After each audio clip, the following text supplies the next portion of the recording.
G'day from Australia, Jacob, Crypto Critics. Alright, as you can see, we're waiting for DADI. Funny thing is, DADI out here is a slang term for pretty cool. Started by a friend of mine, so it's a family joke. 50 minutes. Alright, what else have we got on the radar? Found someone's spreadsheet today. As you'll find, there's much data around. It's actually not too bad. I don't know how I found this. It's probably across the many means. If you look at the top there, the URL's there. I can always add it if we need to. It's funny how you can see some consistency. So B token seems to be very consistently referenced by a lot of investors. I'm in the B token ICO. I'm on the whitelist. Now if you have a look, Go only really features on a few people's lists, and I imagine being on Ian's list because he's an advisor. Now I think of what I've heard, and don't know if anyone wants to confirm it, but he's locked his spreadsheet now. I guess he's now gotten to a point where he's not going to give away his secrets because, as I said not so long ago, he's part of the problem. Good problem, yeah. All these things are great when you've got more commentators coming to the scene, but the issue with Ian is he has a major following that are, I'd say, more like sheep than anything else. He's been right a few times and incorrect a few times, and I guess we're all going to be coming across those phases in our adventure. The difference is that we can learn from our lessons because we're not impacting the sale itself. So I guess if we to have a fail, we own that fail, and we have a victory, we own the victory. Ian now can have a victory, or I don't think he can have a fail because everyone will just follow him. And the FOMO is unreal in that sense. But look, as I said, there's many commentators out there. I'm digging through this. Look, I found another site today. Where is it? This one here. It's a .com, but it's meant to be referencing Australian, and they've got their market cap and coins there. Again, waiting for our wonderful NBN to kick off. Why is it? Oh, there we go.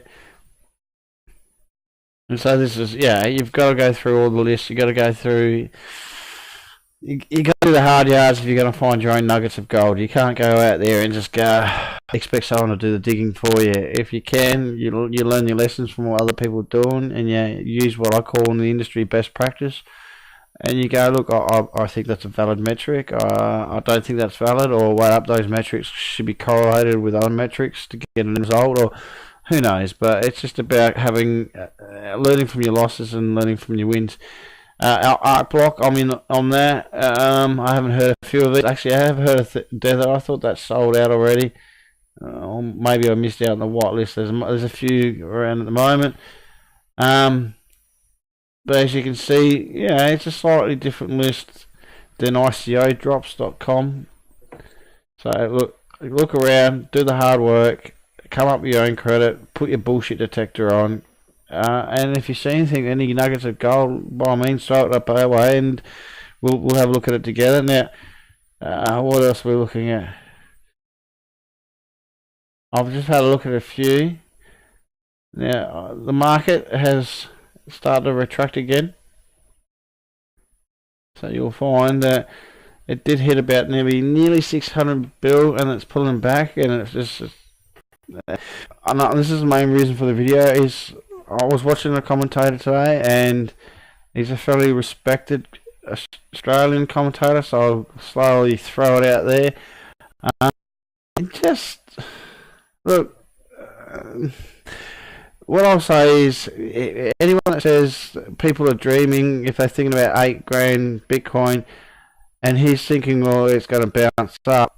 Look, I'll put it in context. What he said is that he said there's a lot of people wishing and hoping that it'll get to 8K, and he suggested that some people that he knows are in the know, hedge funds, as he put it, I suggest no, that's not going to happen. It's too low, and everyone's going to buy in right now. No hedge fund's going to play that bet. and no hedge fund's going to tell you what they're up to either. That you're almost bordering insider trading. What I would suggest is anyone who's got intelligence is going to wait for a clear correction. And at the moment, what you're seeing with the market is it testing and falling, testing and falling, testing and falling. Now the argument was there's retail, there's hedge funds. No, the volume's dried up. You can see it on the graphs. The volume's coming thin, and that suggests that a lot of people are probably waiting on the sidelines. You've got some people that are too invested that don't want to sell, and you've probably got a lot of people on the sidelines waiting for a good price. Now, I guarantee the market somewhere that it's got to find some mutual area that people are going to go, and the volume's going to come back in. So on thin volume, yes, it might go up, down, and that's what we're seeing. But I think if it gets tight, we're going to go. That market cap's going to come down to 450, easy. Bitcoin 8,800. Now, look, I might be wrong, but I'm not going to be punished for being wrong. I'm not invested in Bitcoin at the moment because of that exact thing. I'm still thinking it's on its way down, and I don't see any real significant movement up. If you have it the last 3 months, yes, it went up, and now it's a massive correction. You can't argue with that graph. It's telling you it's on a downward trend. It might go sideways and eventually pick up, but I'm happy to wait for that. That's going to give me a safer bet. If it starts to go sideways and then eventually bounces back up, starts to crack 13.4, well, by all means, I might have a look then. But why bet on it now when it's bouncing up and down like a yo-yo? So that's the thing that pisses me off when you hear commentators say shit like that. If I was, and I'm not a financial advisor, and I'm going to say it now, but I would say, why put money in a market where you don't know where it's going? That's just sticking your fucking finger in the wind. Alright, so don't stick your finger in the wind. Wait. Look, I'll have a look. Let's go back to what's happened today. Now, depending on what time of day it is, whether it's red or green, it's almost like living with a wife. Yeah, you can wake up in the morning, get shot, and then be lucky in the evening. And that's exactly what it's like. Look. Oh God, and I'm going to get onto Ripple in a minute. Yeah, look. I see more red than green. Now, look, unless some of that green was something I've invested in, and Ripple, look, we'll go into that in a minute. But look, there's no conflict except for Neo, and there might be some ICOs or something with Neo. You find that Ethereum and I think Neo tend to just, they've held their, well, not so much Neo, definitely Ethereum, because ICOs. Neo, I'll bet there's some ICOs coming up to keep that price going up, or some news. So, and that's what you do. Again, if you come back through here and you see a lot of red and you've got some coins and you invested and it's gone red or green and it's against the trend, maybe go have a look at the website, look at the feeds, see if something's going on, look at the sentiment. You might find that, wait up, you own some news that people either like or dislike something, and again, you can buy the rumor, sell the news kind of thing. So don't just stick your head in the sand, and that comes back to my next point. And it leads in well. I had a friend today, out of the blue, send me a message, and I don't know if they know I'm actually in crypto or not, so shout out if they know, because I'm watching this video. Well, who knows. And they asked the question, look, we're interested in getting into it, and we want to get into Ripple. And I just went, oh crap.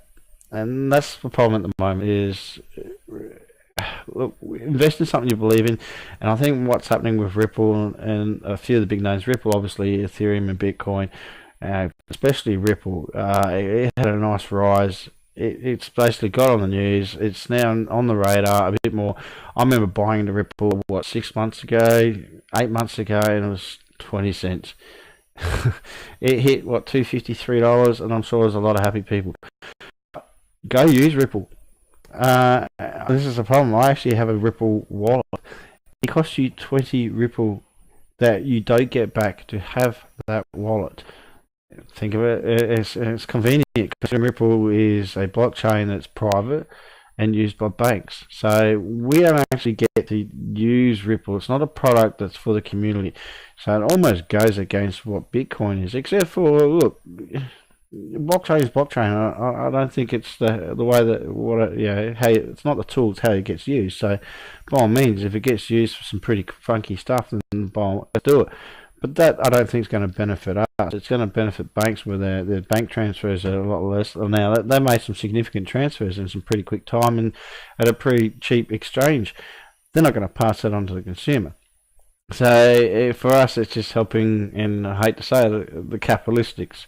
Most of these coins are decentralization. It's a way about taking away power from a central authority, and generally that central authority in a capitalist world is going to be companies and stuff. So look, it might be a rant, but Ripple, it's one of those coins. Yeah, you can invest in it, and you can do what you like with it, and it can make you money. And it's, again, this is how it's like the analogy. It's like a car. Now you know you really don't like that piece of bucket of poo, but that car, you know, some bloke down the road will buy that off you for twice the price, just because, yeah, and that's what it's like. You can literally have these moments where you buy something, you know it's got value, you know someone down the road, and off you go, you flog it off. Doesn't mean it's reliable, you don't care how it works, you don't want to know how the mechanics of it, and most people don't care about how these coins work, to be honest. I think the only time I actually care about when these coins work is when they take them out of the exchange and try and move them around. So, and that becomes a rude shock. So even I've used the IOTA wallet, Neo wallet, and for example, and I'm a big fan. If you ever ask, I use Exodus. I think it's a nice little nifty wallet. It just gives me a fair bit of what would be the word? Yeah, it gives you a fair spread of coins. So you're not just stuck to ERC20. It'll do Litecoin. It'll also do Bitcoin. And they're always integrating. And I prefer Exodus Eden, but that's unofficially, so it's not support.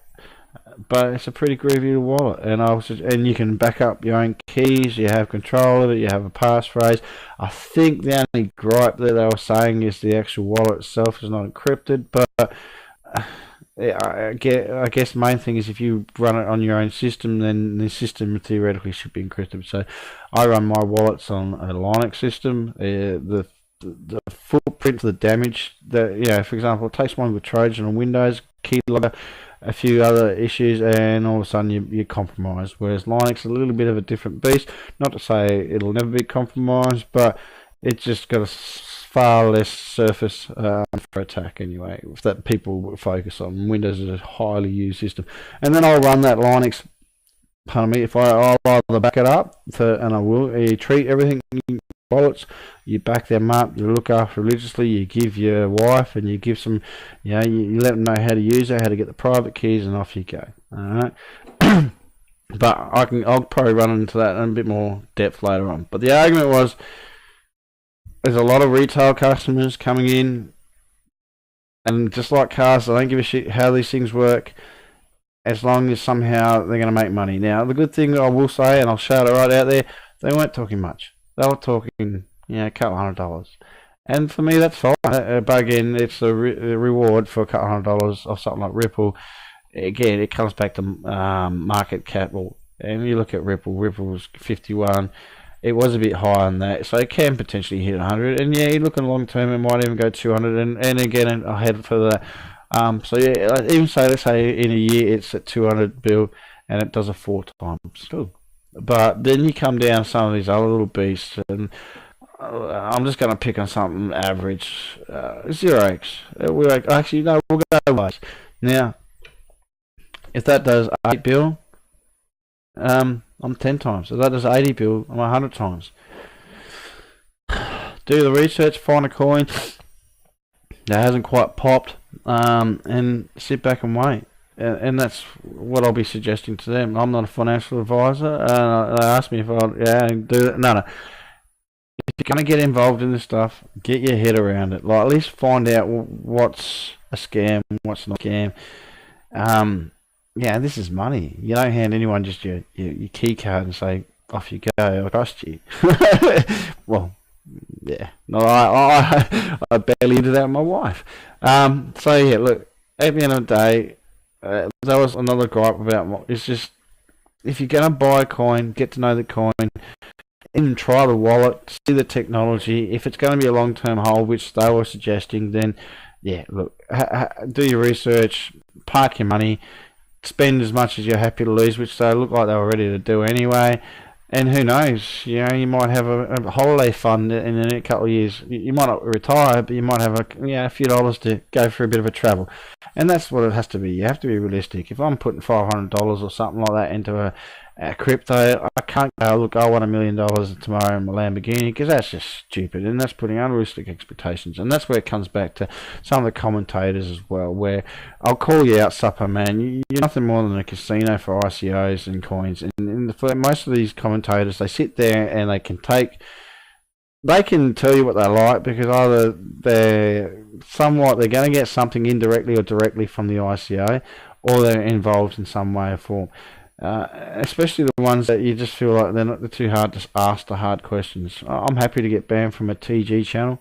You know why? Because it just says to me, look, my confidence moves over there. But if I get a channel, and look, again, I've mentioned this before, there's a couple of places gone in there, grilled the blokes, the girls for past history. They've stood up, gone, yeah. And guess what? Those are the ICOs that are actually moving forward, because unfortunately they're the people that admit not everything's perfect. Something happened today. Gems is postponed the ICO, so who knows what that's about. We all know that the way that was handled at the moment was a bit less than desirable. What other news we've got? DADI's coming out, mate, and if I cut off short, you know why, because we should be done well before then. Oh yeah, now another one. The Perth Mint is thinking about doing something on the blockchain, and surprise, they're not thinking about doing anything for 18 months to 2 years. So good old Australian government, we're going to move into this space, but just not rush in, alright? That brings me back to this wonderful bit I saw. Don't worry about that, that's my mate, he's going fishing. I hope he's not watching this. Oh god. Yeah. It's the usual ramble about Tether and the conspiracy theories that go with it. And look, I will say one thing: where there's smoke, there's fire. I like to Tether because it gives me something somewhat predictable in an unpredictable market. But I'm always mindful that I can't and I will never keep my whole portfolio. So generally, what I'll do is I'll have a spread of believable things in coins I believe they're going to perform either short term or long term, and I would have taken out profits where possible, and I'll have a floating kitty of Tether just so I can buy back in on dips. But either way, if I was to lose my Tether balance, I'd cry a little, but I wouldn't be broken, and I'd still be in front.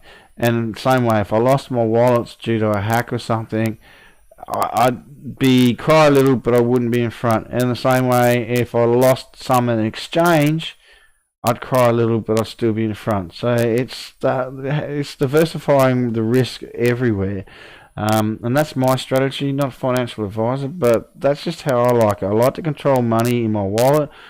It's my stupidity if I don't back it up or something like that, but it's a crazy world out there.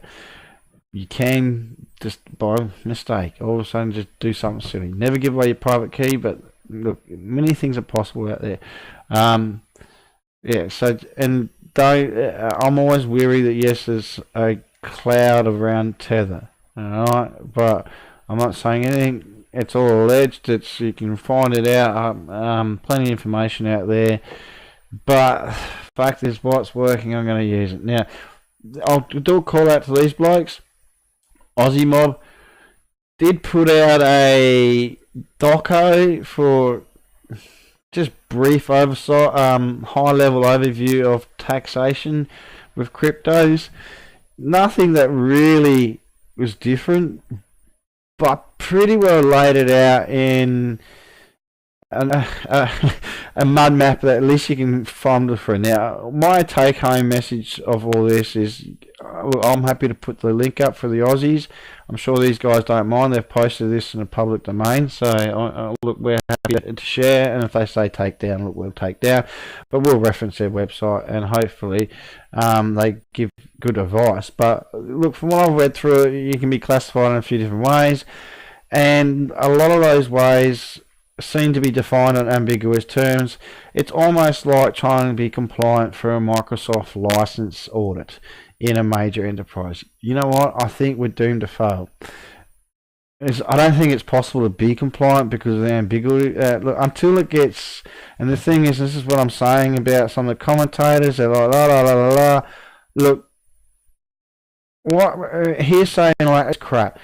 This shit will eventually get tested in court. It'll set a precedent. It'll either follow a law that's already been defined, or it'll set a precedent or an interpretation. And they can't rewrite the law. They can only interpret it as it stands unless governments decide to make a new law. Simple as that, people. This is politics 101. So at the end of the day, all the judge is going to say is, yes, this law was broken, no, that wasn't broken, or I've interpreted it slightly different. And as I said, I just think the way it's been set up is in a way that the tax office can always come back and take their fair share, if not more. And the attitude is keep records, people, and the more you keep records, the more professional you're going to look, and that might come good for when you need to be classified. If you're keeping records and showing that, look, some of this is whole, some of this is that, some of that, at least then you're providing the information for the tax office to try and work out where the hell you fit, or your tax accountant. But again, it's a very heated debate in this space. When you see people talking, especially in Australian tax, it's just, I reckon you could bring up 5 tax people at the ATO and get 5 different answers, or they'll just quote the same thing, which will be the same ambiguous statements. And you won't know. I think in the next year or two, this shit's going to get real. If you've traded on an Australian exchange, you're already on the radar. Look, I've traded, most of us have probably traded, we've bought something from Australia, and the chances are, look, who knows, some international conventions and international treaties, like, you know, free trade or whatever, look, we want free records to crypto exchanges across the globe, or think of this shit. Just think of bigger than just my backyard and I'll get away with it. They've already got systems overseas that can mine the data, find the transactions, eventually go back to an exchange, they audit the exchange, and then they can find it for KYC and AML. You're done. So all you can do to defend yourself is to at least try and appear to be doing the right thing. Simple as that. But this is a good little doco. I liked it. I think it didn't really answer anything more than what we knew, but for especially new people, I think it does put the seeds of thought in their mind, and they might be able to at least start thinking about how they'll strategize to get themselves classified as either a trader, investor, or the other classification. But the one you probably want to get into is investor for capital gains by the looks of things. But yeah, and it comes down to how well you keep records, how often you trade, and it's kind of like they'll say is based on frequent trading. Well, what's the definition of frequent? And that's what a court will have to decide. The taxman might say, look, I'll decide for you. If you pay it, we won't go to court. Or some stubborn prick that will go, no, I don't want to go to court over this. And I'm sure there's a lot of us out there, because that's what half the community's aim for, is decentralization. I can't wait to watch this space. But treat it like you're being watched. Put some money away from the taxman, and at least try to do the right thing. I know it's painful. I think it's going to really hurt me this year. What else have we got on the radar? Perth Mint, coins are like cars, the buy pose, So look, I'm waiting for DADI to rock up. I have some little hand notes I want to just go through. I've got where's my notepad? So in short, GEMS ICOs postponed, DADI ICOs in the next half hour. ARCBlock's going to be in the next couple of days. Keep your eyes for that. Look, it looks like there's some thinking about ARCBlock. They're going to make sure if you, it's a first serve customer. What is it? They said so. You got to, so you get in ARCBlock. You're going to get a unique offline ETH wallet, so you can basically send it. that means you're not going to be sending everything to a mad contract. Yeah, you need to log in your account. It's your first come, first serve. So the gas limits are set 51,031 Gwei. If you can. Now, and this is the thing I wanted to highlight. That's why I copied this. If you set a way higher gas limit to participate in ARCBlock, your purchase will be returned and not counted, and this is the sucky bit. Additionally, you'll get penalized 20% penalties. Now, I don't know if that's on the gas or on the actual initial investment, which will be painful if you send a lot. And the process will be in 5 weeks after token release. So, in other words, don't screw on the gas. It's not a gas war with ARCBlock. B token, okay. Yes, KYC 30th. You're going to get your individual email contribution amount, so hopefully it sounds like we're all going to get a fair share of B token. Then you get your link. You have 24 hours to send your contributions, and off you go. WePower February 1st. Now I think that's what I wanted to mention, was it's only 0.2 ETH personal cap for the first 5 hours, and then open market afterwards. Medical chain, anything here? We intend to start KYC February 1st. I think, that's what it is. The KYC is very quickly before the ICO, so don't miss the boat. If you're on medical chain, you want to have a look at it. Make sure you're on the boat, stay on finger on the pulse, get your KYC done, because I think it's a first in, first out. And as soon as your KYC is in, you can go off and get straight onto the ICO. So, be on top of that, people. Tokens, hard cap, and as a minimum max of 10 to 5,000 US paid in ETH. So look, the main thing I want to mention about medical chain is the ICO and the KYC are going to be so tightly together. It will be interesting to see if the KYC smashes the website, and I'll call it now, and then the ICO has to be postponed. Because I think having those two processes too close to each other is probably a recipe for disaster. You probably want to get your KYC done with a little bit of time in case you hit some snags. And this is not just, this is me, my IT sense of trying to plan for the worst and hope for the best. And that way, if your site goes down, you got no failover or something really stupid goes on, then you can postpone everything, and it's not a big FOMO. And I think what's happened there is that's almost going to give the sense, and don't fall for it, psychological sense of hype. So I would say, look, keep an eye on that. If the site goes down, keep going on the channels if you want to get in. Otherwise, I expect if the site goes down because KYC smashes it, then it'll be a postponement ICO. But we'll see how that goes. Hopefully I'm wrong, and they've got some really kick-ass systems that most ICOs should learn how to use yet. I'm going to leave that. I think I'm done for today. I will post up the links for the taxation advice and reference back to that website. I'm not affiliated or anything like that. I just think that information is power, and if these blokes going to say that they know something and willing to help do your tax return, then maybe we can I guess through one way or another, indirectly or directly, set the tone for how cryptos need to be taxed and looked at in Australia. So I guess if we come across and we don't look like we're scamming the system, we're trying to do the right thing, there might not be a knee-jerk reaction, as long as the tax man gets his money, I guess. It's a tragic world, but I think some of us have done fairly well. We'll be seeing, if it's income tax, it can be quite painful. And I don't use the services for that kind of money. I pay enough tax because I work 9 to 5 or 9 to 5-ish. Anyway, so alright people, I'm going to let you go. I'm keeping on a DADI. I'm only going to put a small amount on there. I think the hype might get us over, and we'll see what happens. But and to be honest, the product and the team, I called it a while ago. I said the white paper and the company overview felt like chalk and cheese, and then 2 days later it came out that the white paper was a rip-off from something else.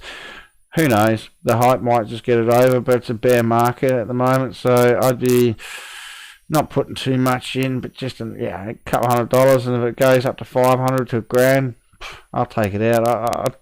I'll come back in if they're serious enough and they get the shit hit together. But there's a few systems like that at the moment, like Substratum And I'm dubious of Substratum as well. I think the idea of Internet 3.0 or Web 3.0, as I like to call it, it's some issues, because I come from a Linux lamp stack kind of background, and when I started questioning the team, especially in Substratum, about how I'd go to do PHP calls and stuff on remote PCs, especially if I wanted to use different versions, etc., etc., we didn't get much answer, and then I asked a few more questions and got banned. So, and this is after some deceitful stuff with the UI that they put up, the roadmap, and look, I did it out of Substratum. They paid me twice for the same payment because I didn't use smart contract and it was manually done, and that just proved my point that, look, if you're going to do that, then you're going to have problems automating the Web 3.0.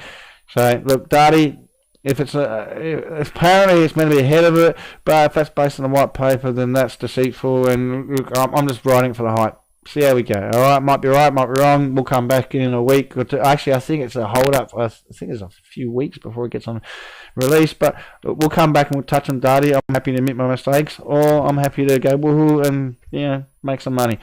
Alright, everyone, take it easy. Hooroo from Australia. Oh, and subscribe, like, and all that other YouTube shit.